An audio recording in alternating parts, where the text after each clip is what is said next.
What if the Jedi Council trusted Palpatine? Let's explore the depths of it in the video. Ahsoka reaches out for Maul's hand and nods. The two quickly disappear into the shadows as the battle rages around them.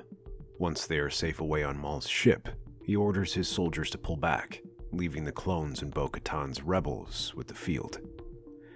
While most of them celebrate this victory, Rex senses something wrong. He watches the ship depart and frowns. He reports this to Anakin, saying he believes that Maul captured Ahsoka. When the Jedi hear of this, they are shocked to hear of Maul's success. Although Mandalore is still theirs, most of Maul's soldiers manage to escape, allowing him to continue posing a threat. Even the Chancellor acknowledges this threat and meets up with the Jedi Order.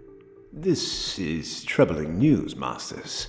If Maul were to escape, there is no telling what he could do with his assembled criminal armies. I agree. Although Maul has no conventional army like the CIS, his criminals and thugs allow him to reach places far less accessible to the droids. Capturing him should be our priority. And what about Ahsoka? If she's with him, then she must have been taken prisoner. Anakin, I understand how difficult this must be for you. Rest assured, we will do everything to ensure your Padawan is returned safely. In truth, Maul's recent actions were a boon to Palpatine. His presence helps take the heat off of him with the Jedi's recent investigations. He manages to play up the fears of Maul's attacks, especially with his connections to the Black Sun, who have branches here. He warns that Maul can begin spreading his influence within the capital. With the Battle of Coruscant so recent, it leaves the capital particularly vulnerable. For a moment, the Jedi and Chancellor work together. A task force is assembled by Palpatine and consists of their best Jedi. This also provides the Jedi a chance to redeem themselves in the public eye in some small way.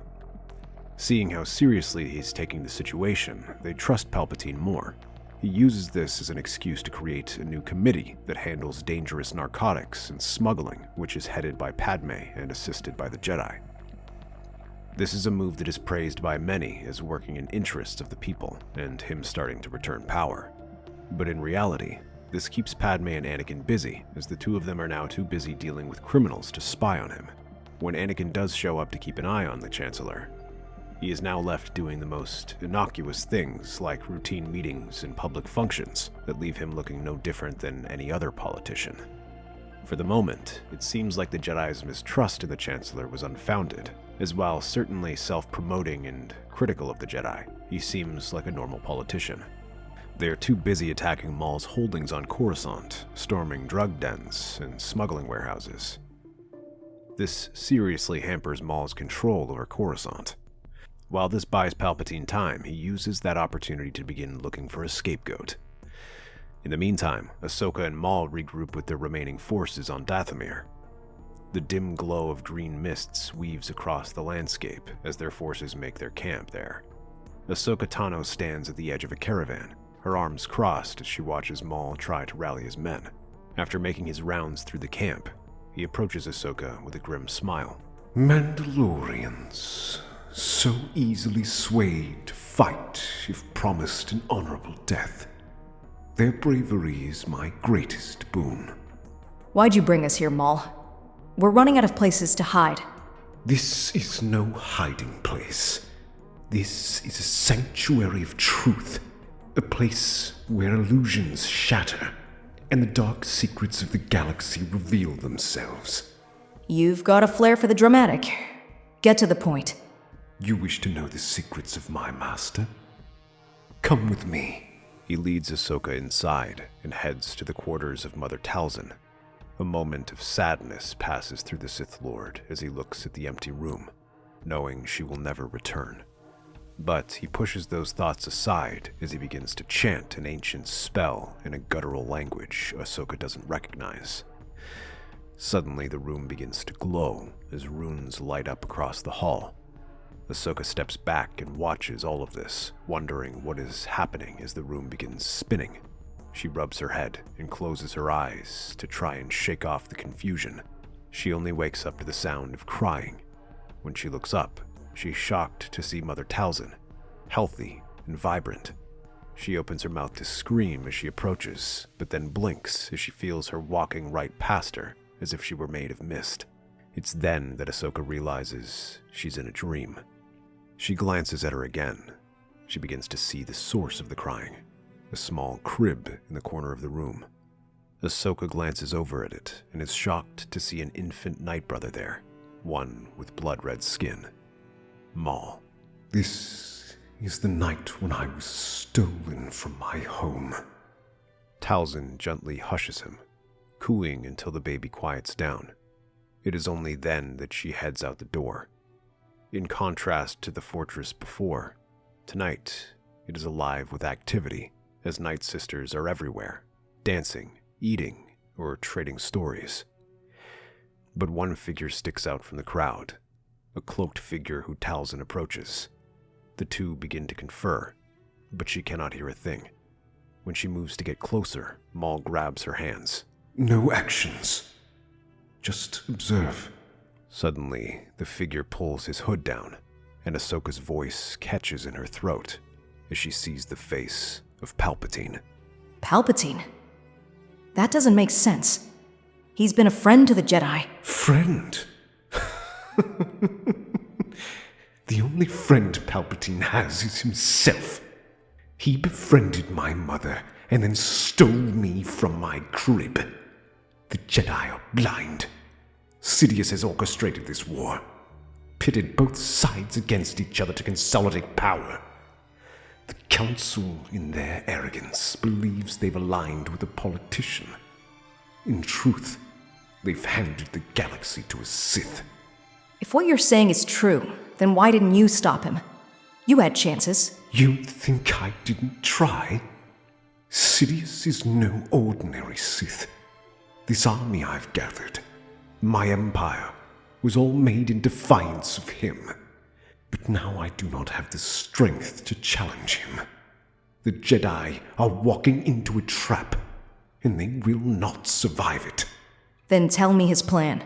He wishes to find the best of the Order to corrupt, to turn against the Jedi. Your master. Anakin? He would never do that. He has already been corrupted. Tell me, hasn't he taken a special interest in your master?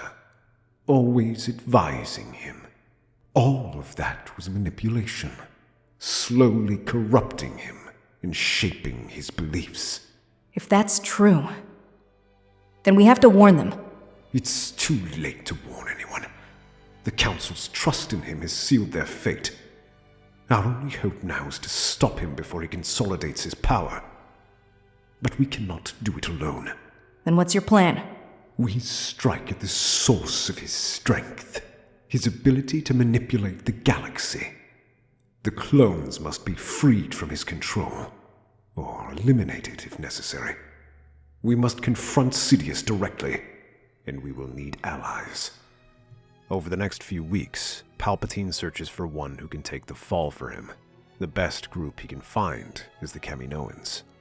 Because of the secretive nature of their work, they have the Jedi's suspicion, and their rapid rise to power leaves them unpopular with some and suspicious to others. Palpatine starts by reviving the entire inhibitor chip case.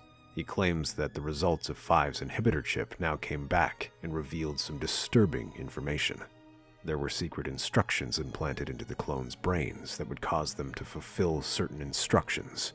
While the Jedi are shocked at Order 66, Palpatine manages to deflect any blame against him by showing that there were orders against his life, like Order 65. Therefore, he cannot possibly have colluded with them. The shock of this revelation prevents the Jedi from looking in deeper.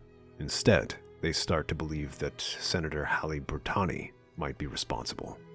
The Clone Wars turned their relatively minor planet into a major player in the Senate.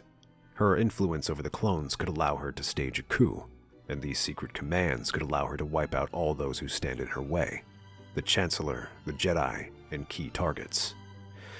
This puts immense pressure on the Kaminoans, as the Jedi demand they release all information about the clones. However, the Kaminoans drag their feet and refuse, citing wishing to protect their privacy of their clients. They know that if they were to reveal anything, it would destroy their clients' trust. It also doesn't help that everything they made with the clones was under Dooku's orders, who now happens to be dead. Although the Kaminoans' influence is immense, even they cannot fight off all these scandals on their own. So Palpatine uses his influence to try and delay things, secretly altering the minds of weak senators and anonymously bribing others. All of this makes it seem like the Kaminoans are delaying efforts to investigate the inhibitor chips. To deal with this crisis, Palpatine calls a meeting with the Jedi to discuss their strategy going forward. I apologize for these delays with the recent inhibitor chip scandals, my friends. You must believe me, I'm doing everything I can to speed things along as quickly as possible, but there always seems to be something that pushes back. Not something. Someone. The Kaminoans are using their influence to prevent this investigation from concluding. They have also been uncooperative in answering some of our questions. They are hiding something. That may be so, but if they will not follow traditional methods, then perhaps it is time we do something unconventional. You're starting to sound like Skywalker there, Master Mundi. Troubling as that may be, it is also our only choice. If we cannot get them to cooperate, then it might be time to pressure them further. If I may make a suggestion, there are some legions of clones whose loyalty is mine. The Coruscant Guard, for example, is under my control. So long as we prevent the activation of the inhibitor chips, I believe Commander Fox will do what is right. We could deploy them and demand the inhibitor chips be deactivated until the investigation is concluded. If we deploy them on Kamino, it would be a huge help. But they shouldn't go alone. We can't make this seem like a military operation. Instead, we should deploy a task force of Jedi to negotiate with them. The others nod in agreement, and Palpatine promises to deploy the clones. Meanwhile, Anakin also begins pulling back the 501st from Mandalore, as with the operations wrapping up, they might be needed elsewhere. By now, news has spread about the inhibitor chips, creating a buzz around them. Rex personally oversees their packing up and helps Bo Katan with the last few pockets of resistance. But as he cleans up one group, he receives a signal that takes him back to one of the docks in Sundari. The signal comes from Ahsoka's comms and leads him to investigate. He draws his blasters and looks around cautiously. He whirls as he sees a shape moving between two crates. As he points his blasters, Ahsoka steps out with her hands raised. It's just me. Commander, what are you doing here? Where did you... He raises his blaster once again as Maul appears behind her. The Night Brother offers him a crooked smile and raises his hands over his head. I'm not here to fight, Captain. If I were, you'd already be dead. Rex, listen to me. I wouldn't bring him here unless it was important. You'd better have a good explanation for this, Commander. You've seen the holofeeds, haven't you? About the inhibitor chips? Yeah, the Kamino's so-called control mechanism. Rumor is, it's them trying to seize power. It's not what they think. Rex, those chips. The orders are real, but they aren't pulling the strings. It was orchestrated by Palpatine. That's a major accusation. Are you saying the Chancellor's behind this? I've seen the truth, Captain. Palpatine is the architect of this entire war. The chips are his fail-safe to destroy the Jedi when the time comes. You expect me to believe this? The Chancellor's been nothing but an ally to the Republic. And to us. An ally who's slowly been gaining power throughout the war. Now he has control of the banks, food supplies, and more. Rex doesn't answer, his jaw tightening as doubt flickers in his eyes. If Sidious activates them, every clone in the galaxy will turn against the Jedi. If you're right, if this is true, what do you want me to do about it? Kamino is the key. We need to secure the facility, especially the data on the chips. If we can expose the truth about Palpatine's involvement, we might have a chance to stop him. The clones are the key to Sidious's plan.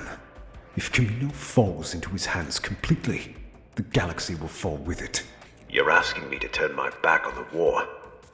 On my brothers. I'm asking you to do what you've always done. Protect your brothers. If you don't act, Rex, they'll all become pawns in Sidious's game. We need you.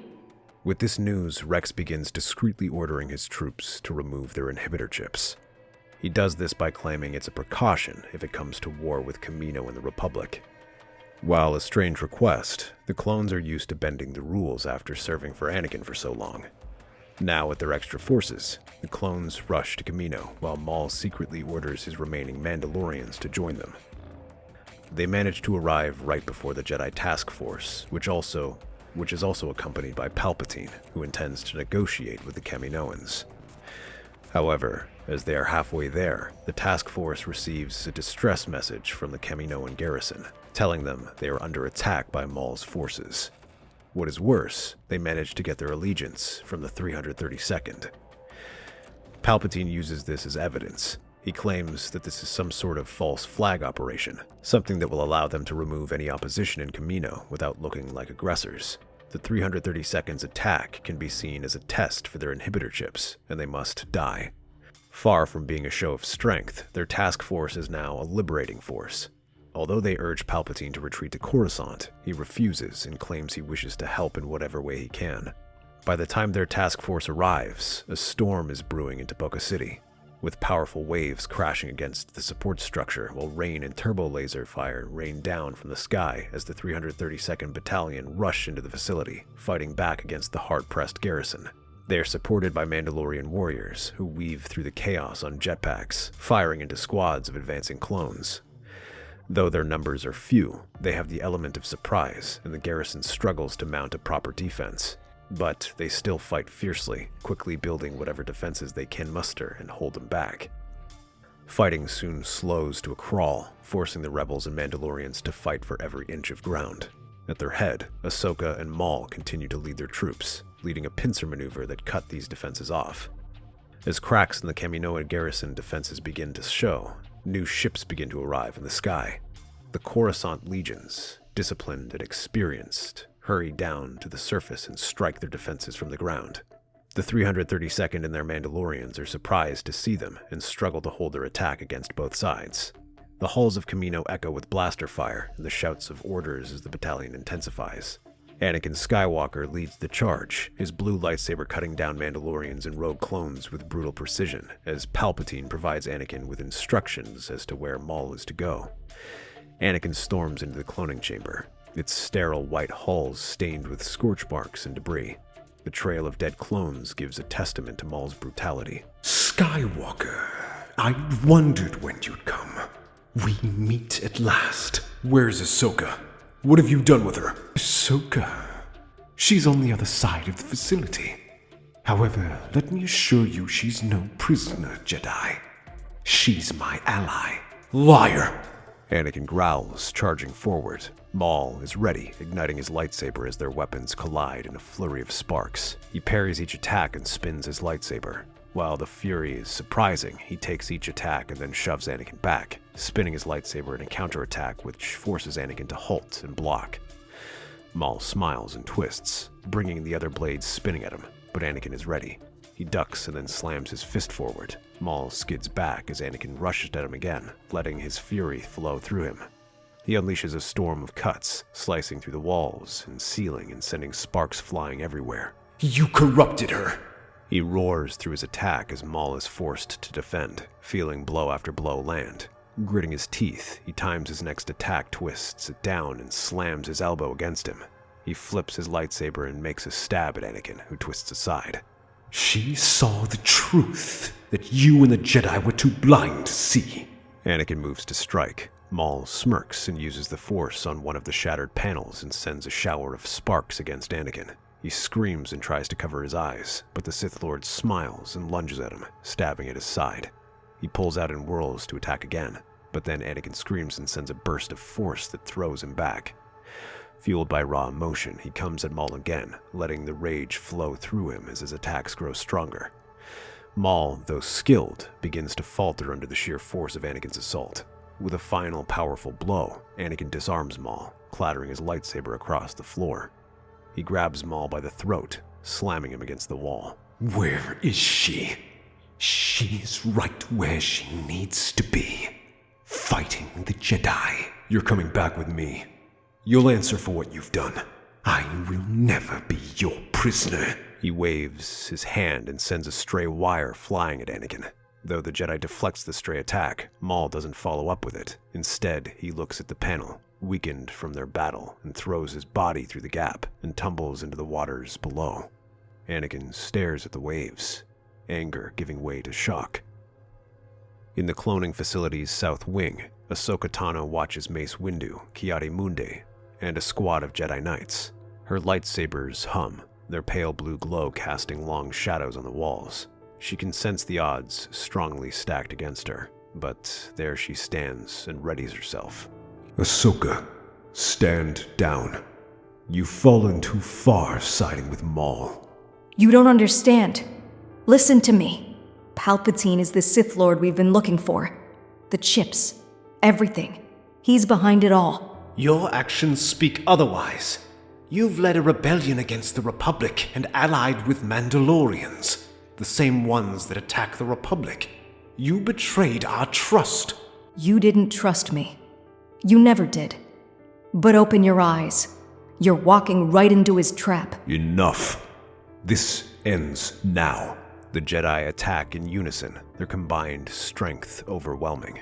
The few Mandalorians with Ahsoka rush forward to engage the Knights, while Ahsoka meets Mace and Ki-Adi-Mundi. She blocks their first attacks, but the power is overwhelming, and takes everything she has to block them. The two Jedi split off and come at her from either side, arcing swings that force Ahsoka to slide underneath them. When they attack again, she crosses her lightsabers to defend against their attacks. With every break in the attack, she tries desperately to convince them that she isn't their enemy. It takes every bit of her agility to block and evade. Occasionally, she lashes out with her lightsaber. It allows her to score some hits. One grazes Ki-Adi-Mundi's leg and allows her to follow up with a kick that sends him back. She turns to face Mace as her soldiers lay dead all around her. She rushes forward, her strikes raining down on him. Mace blocks each hit, but slowly gives ground. Ahsoka tries to spring forward, but Mace can sense the desperation in her as the blades connect. He feels her energy flowing through her, but instead of the wave of darkness, he doesn't sense a thing. But it's too late. A reflex kicks in and he twists his lightsaber, taking Ahsoka's arm off as she drops to the ground. But as he looks down in surprise, he can feel blasters training against them, followed by Palpatine's voice in the comlinks. Execute Order 66. Mace and the remaining Jedi turn as the clones open fire. Mace and Ki-Adi-Mundi manage to deflect several shots, creating a barrier of force power to block their attacks that take out several clones. However, this doesn't slow them down as the clones advance, opening fire. Cracks begin to form in their defenses as they begin to fall. Mace is the last to collapse on the ground, his body smoking from several shots. Ahsoka, battered and bleeding, stares up as Fox stands over her and finishes her off. From across the city, Anakin senses the deaths in the Force and lets out a scream. Palpatine contacts him and tells him that the Kaminoans activated Order 66 in desperation and that Anakin must stop them at all costs. Anakin is happy to oblige, taking his rage out on the Kaminoans and slaughtering all those who get in their path as he fights his way toward the control facility. He leaves a trail of dead clones and scientists before he deactivates the Order. But it's too late. All across the galaxy, the Jedi are executed by their clones. Anakin departs as Palpatine has Tipoca City destroyed, killing all remaining clones and possible witnesses. By the time Anakin returns to Coruscant with Palpatine, he is broken and haunted by everything that has happened. With Coruscant cleared of Jedi, nothing is stopping him from slowly molding Anakin into his apprentice. He begins sending orders to hunt down the surviving Jedi in secret. However, Order 66 was so successful that practically all of them are gone. Only a handful like Obi-Wan and Yoda managed to escape. But their drive is shaken to the core. Not only did they fail to prevent this, but they also trusted every word Palpatine said. As they escaped, they instead retreat to far-off corners in exile. But the chaos of this attack sends shockwaves across the galaxy. It allows Palpatine to justify taking more control of the Republic, saying that he must first restore peace and security, paving the way to the rise of his empire. That's our theory. The Star Wars universe is a galaxy filled with exciting stories and possibilities, and we love exploring them. If you want to accompany us on this journey to a galaxy far, far away, then please like, share, and subscribe to our channel.